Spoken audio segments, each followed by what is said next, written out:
Hello, hello, hello. YouTube, I'm back. Can you hear me? I'm outside. I decided I want to do one outside. Here, I don't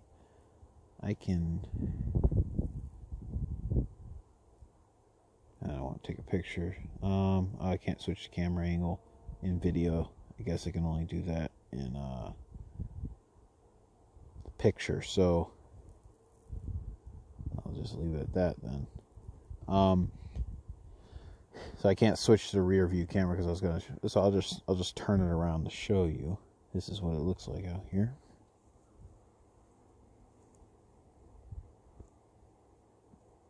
Yeah, I have a blanket on. I didn't dress warmer because I sort of dressed for, well, it's cold out, but I'm gonna go for a walk. Might go for a hike in the woods and stuff. And with that kind of weather, you need it to, you need it to be a little. You don't want to be dressed too heavily because then you start itching. And I've been dealing with like some psoriasis issues, which I deal with every winter. Really, I just need to moisturize better, and I don't. In the wintertime, you're supposed to use lotion and stuff, and I expose my skin to the colder air more than other people because that's what I do. I like the cold a lot better, so I tolerate it better, so I dress lighter. That's why I got the blanket here, because when I'm done, I'll just fold up the blanket and put it back inside, and then, go for a walk or something. I'm going to explain economics. That's the purpose of this. So transitioning into that now. Because a lot of people, as of late, let me take this hood off. A lot of people, as of late, they're not getting the point to economics. They're not understanding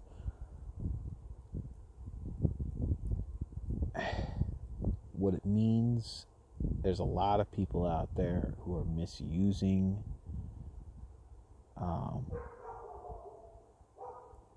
they're misusing the definition of economics, if you will, or how and they're misrepresenting how it works. You're seeing this, and there's a lot more people who are akin now over the past year, especially. A lot more people have become akin to what is actually happening, what's actually going on.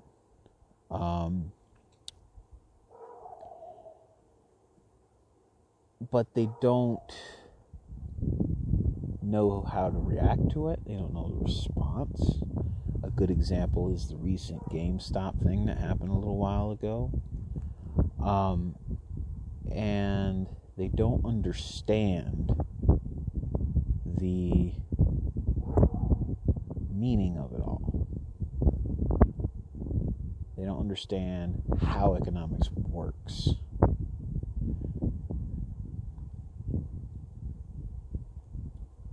So I'm just going to explain what economics is at its very root, okay? How it works, essentially. What is economics? What drives economics? That's going to be the main point in this video. See, now I put my hood down and I want to put it back up, so because the wind started blowing.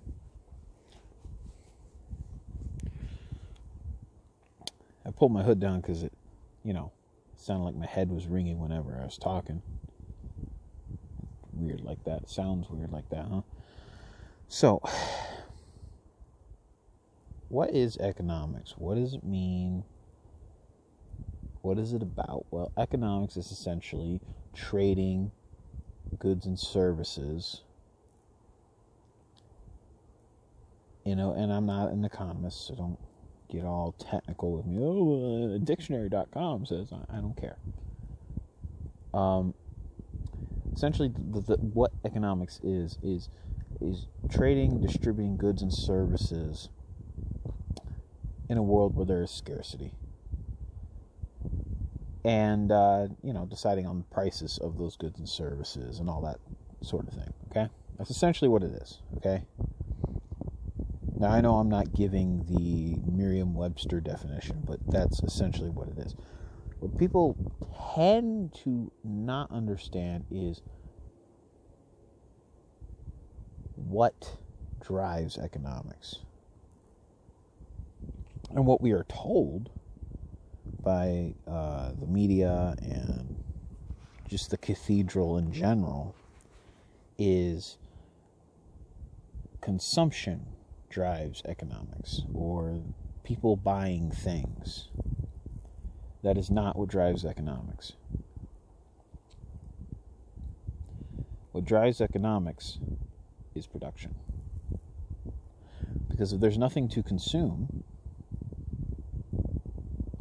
you can't consume. You have to make something first. And that is the whole purpose of the economy and of economics.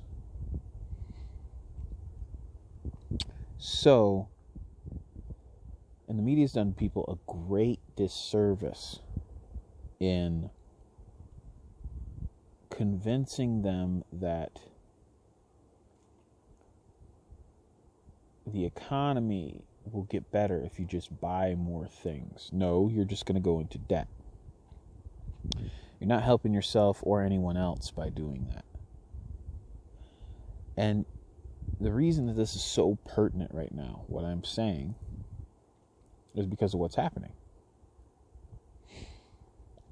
The coronavirus lockdown has destroyed the economy because nothing's being produced.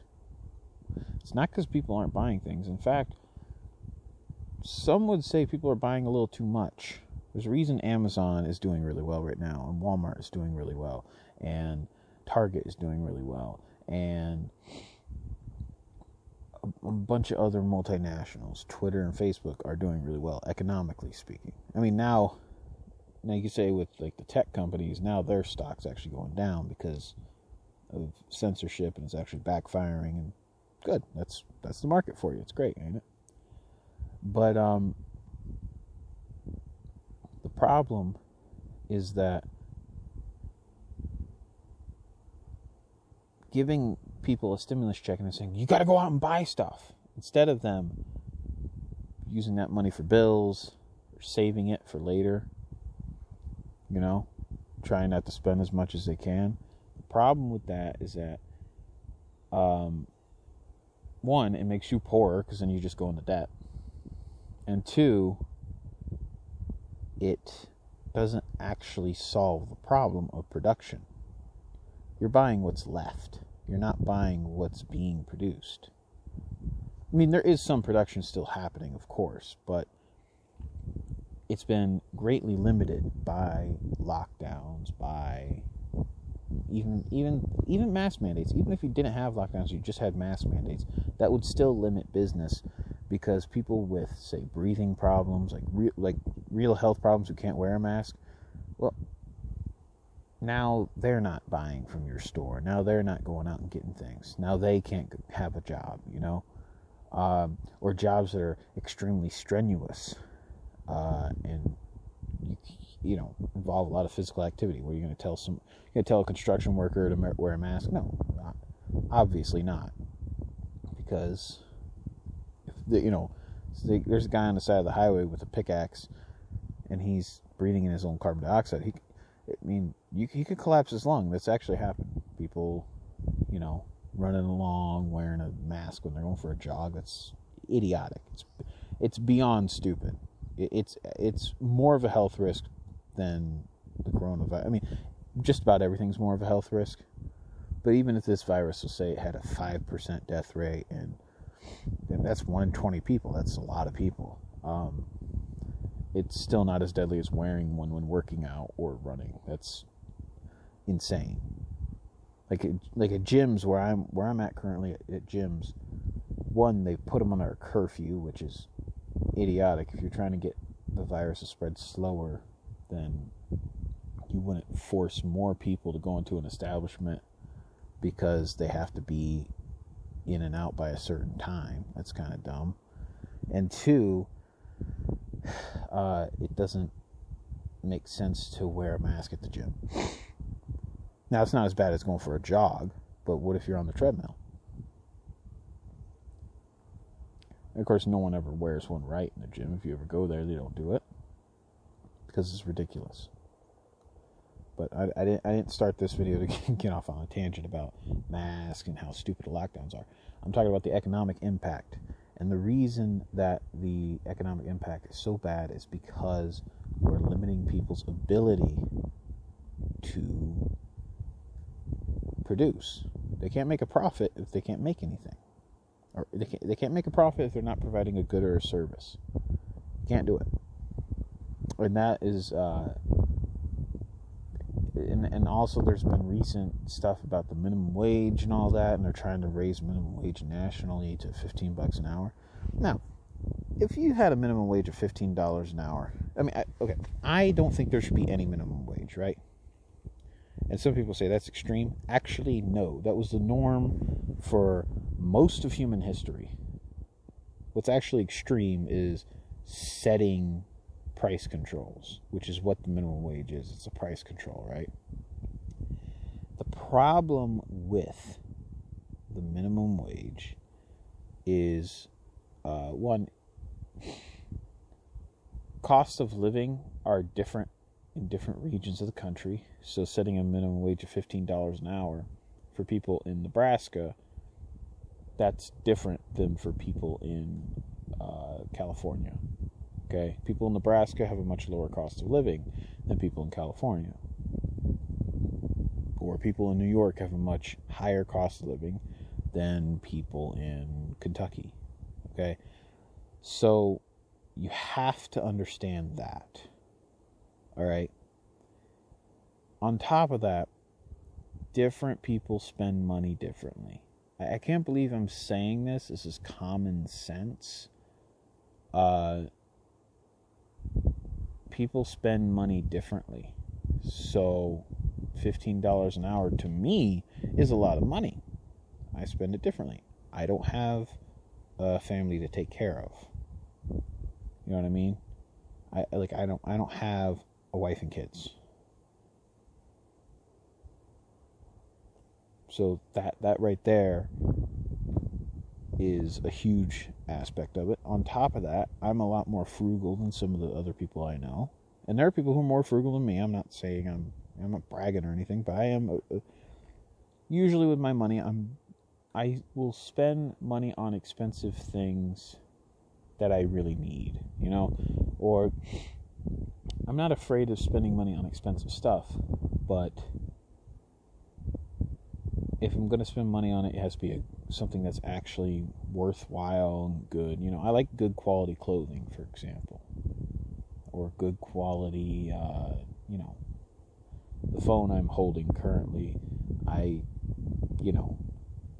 it's a good quality phone, but I actually saved money because I didn't get the newest version. But I needed to upgrade from my old phone because it was a piece of junk.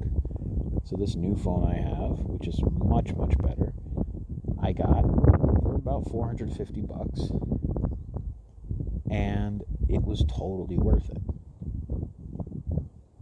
And that's another thing, is how much something is worth. That depends on people's perspectives, and different people have different perspectives on the value of a product or a service. Having to explain this is the worst part, because it seems like common sense. And when you explain this to people, they go, well, yeah, of course. It's like, so, okay, so why are you saying that so dismissively? Like, well, yeah, of course. Why are we still having a debate on this? Like, obviously, that's how economics works. It's how the economy works. And they go, well, I want to have a living wage. Well, I just told you that the living wage is different for different people. That's just a buzzword, so don't fall for that, okay? The living wage is different for different people. And I could give you more examples, but I think we're pretty set on that. So let's go to reason number 3, why minimum wage, raising the minimum wage doesn't work.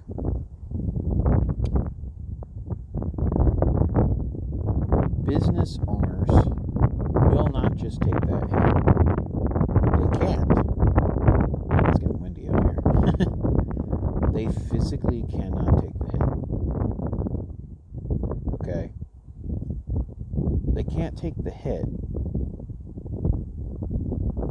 because profit margins most likely aren't double what they're paying you now. Okay? Their profit margins aren't double what they're making. Aren't double what the cost to run it is. I guarantee you almost no businesses have that. Very few. So the idea that, like, let's say you work at Denny's. And Denny's is a multinational. Well, I don't know if they're multinational. Probably. I'm sure there's a few Denny's in Canada or whatever.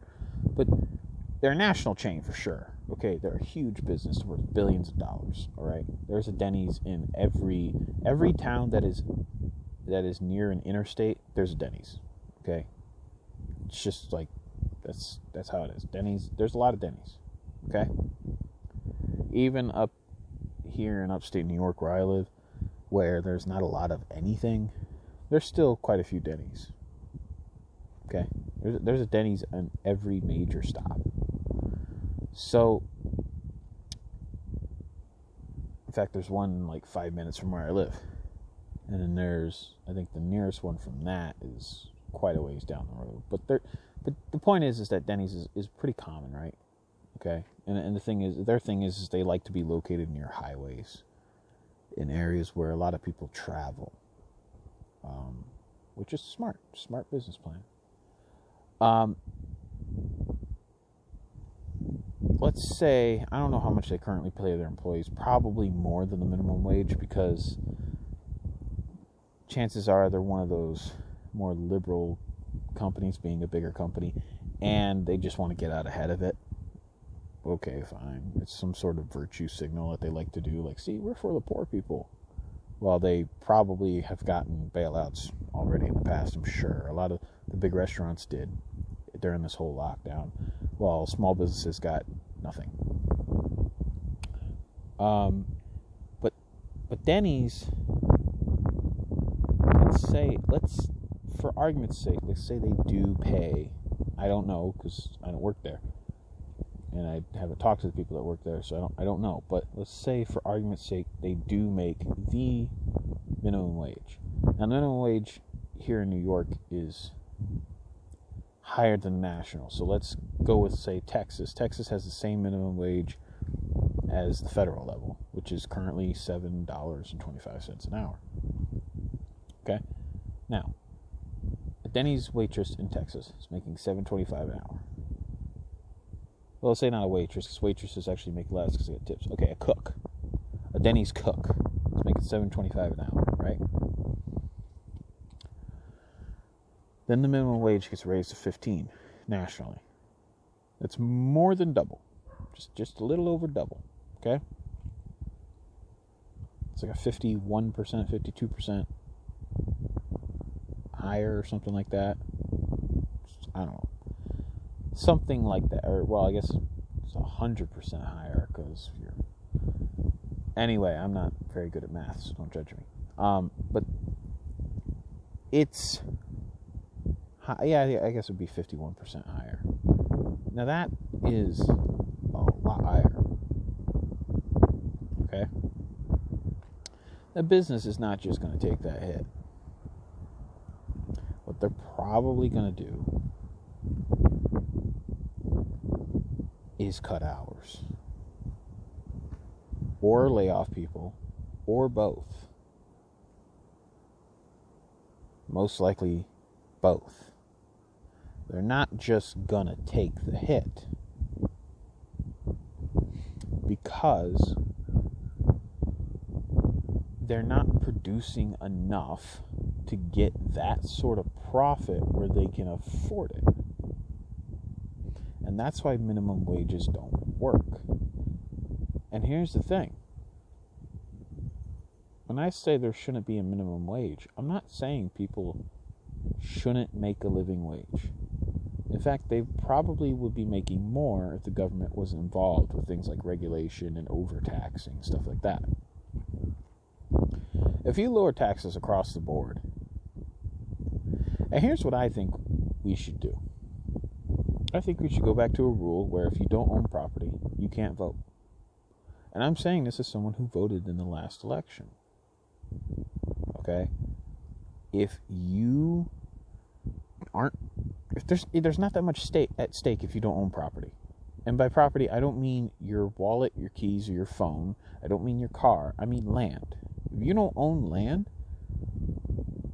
you should have to. I think if you're an American citizen who owns land, I think here's how we should do taxes. If you don't own land, you don't pay taxes, right? If you own land, you pay taxes on it, and land could be in the form of a house, a yard, a farm, a restaurant, right? So here's my rule, or here's what I think would be preferable, right? Now I know we're a long way from this, but if you own land, you have to pay taxes because you get to enjoy the same rights and freedoms as the rest of us. And if you go out into public society and enjoy rights and freedoms, you can't use the argument of, well, it's my private property. One, you live in the United States. That property you're living on is part of the country. And we say you're allowed to have that part of the country to yourself, right? At the same time, you're allowed to come out into civil society and have the rights and freedoms that are guaranteed to everyone. You're allowed to say whatever you want and believe whatever you want, and you could say it anywhere except someone else's private property. But everywhere that is not someone else's private property, you can say what you want, and that's a beautiful thing, right? And you have all these rights and freedoms. So then, because of that, the tax is like a fee for being guaranteed those rights and freedoms, you understand? And for having law and order and police, things like that, right? I'm not an anarchist. I'm sorry. Privatized law is not a thing. It can't exist because by its very nature, it's contradictory. So, because of that, you have to pay a tax. But if you are someone who doesn't own property, don't think you got it easy just because you're not paying taxes. You can't vote because you don't have enough at stake. And I'm fine with that. I don't think voting rights are necessary. That's not a basic human right, the right to vote, because idiots can vote. And you can ruin society through voting. And you have a right to not be mistreated by a political system, but you don't have a right to participate in it. That's very different.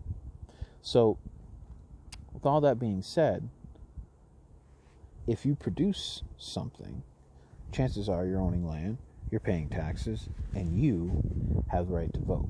And that way you can reward people who actually do produce something, who actually do good for society, right? Who actually do make the standard of living better for the average person by owning a business, by making a product, by paying people's bills, right? You get that reward by being able to vote and participate in a political system through said voting, okay? And I think that's ultimately sort of the way I want to go. But we're a long way from that. But that is where I think if we valued production more, I think that's where we'd probably be led, is in that direction. And so that is how it worked for over 100 years in this country before they started expanding voting rights and all that. That is how it worked for a long, long time in this country. And I'm not saying like limiting voting rights, say, based on a race or religion, that's unjust. But limiting it based on whether or not you have anything at stake, yeah, that's why we're at the point where now people are voting to take away other people's money. They're voting for policies that subsidize them because they don't have anything at risk. They're not making anything. They're not producing anything. Okay? So, let's make things. Let's produce things. And let's understand that production drives the economy. And once more people understand that, they can really get angry at the state for the shutdowns. You know, people are mad that they're being locked in their homes. They're mad. I mean, not literally, but to an extent, they don't really have anywhere else to go. And the reason that it is that way, and that so many people, or the reason that life's gotten so much harder and it's harder to pay your bills now and all that, is because production has been limited and we need to produce. So a lot of people are mad, but they don't know the solution and they don't understand the root of the problem. People who work in the government have never made anything. They've always been guaranteed a paycheck. So they don't grasp the fact that production is how the economy is run. That's why they keep saying, well, we'll just give you some more stimulus. You'll be fine. And people are going, it's not enough, and we're not fine, and most of us aren't even getting a check. It's not working. I want to work. I need a purpose. I need something to do with my time. They don't understand that because their job is subsidized by you. Okay? Once you realize that, then you can understand, oh, so because these people never produced anything, and because they've always been a consumer, they expect us to just keep consuming. Then that's pretty evil. Oh, just keep consuming. We're giving you things. No, you're not. So, I think once people understand that and actually have a game plan, then maybe you can fight back against the state. Then maybe you can have a real reasonable solution to these issues. But you have to actually understand what it is that's going on here. So, make sure that you got your ducks in a row. And then, yeah, tell them to shove it. You know, start resisting. We need more civil disobedience. More people who are just fed up, just done. And, but we have to have, there has to be enough people to do it. There has to be enough people to say, you know what? No, we're done. So right now is the recruiting phase. And that's what, and use this message of economics like, hey, you know, they aren't producers, they're consumers. They don't get it. They don't understand. We need to make them stop this crap. They may not understand at the end of it, but at least they'll have some respect for us. And at least we can get back to making things happen again.